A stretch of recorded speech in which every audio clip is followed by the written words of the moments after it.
There we go. I think. Yeah. Okay. So this one's number 2.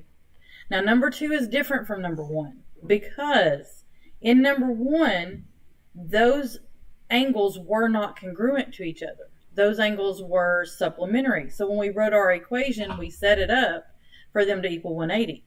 But if you look at these two angles, the very first thing we have to do is determine what is their relationship to each other.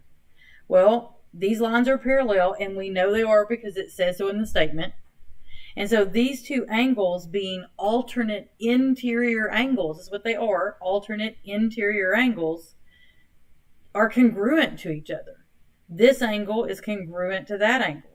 Since we know they're congruent, then when we set up our equation, then we will put their expressions equal to each other.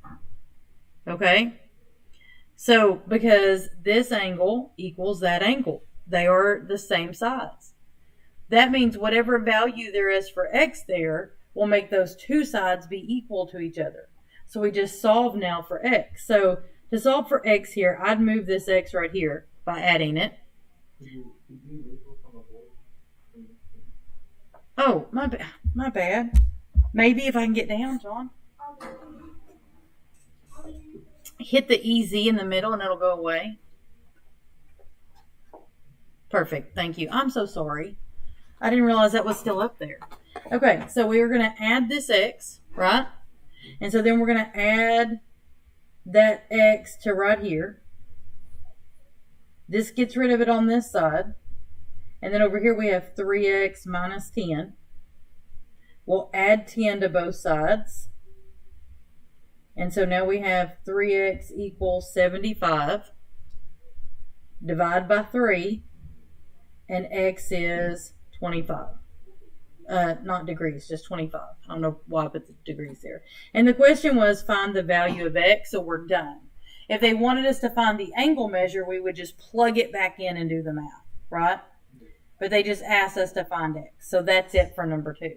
Now let's talk about the difference between number 1 and number 2 for just a second.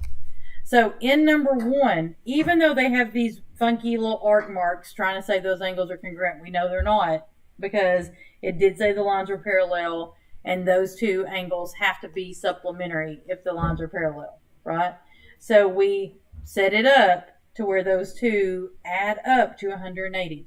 And it's very important that you determine their relationship. Are they supplementary or are they congruent? And then you write your equation based on are they supplementary or are they congruent. Does that make sense? Okay.